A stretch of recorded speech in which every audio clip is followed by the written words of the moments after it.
The Tire Pressure Monitoring System, or TPMS, helps keep an eye on the tire's inflation, making for more confident driving.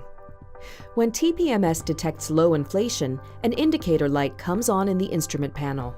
It's the one that looks like the cross-section of a tire with an exclamation mark in the middle.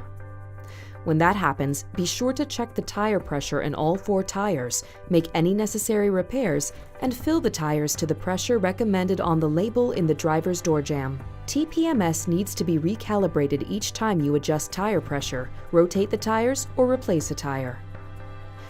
To start the process, make sure the ignition is on and the transmission is in park. Set the parking brake. Using the controls on the left side of the steering wheel, scroll until Vehicle Settings appears in the Driver Information interface. Press the Enter button. TPMS Calibration will appear.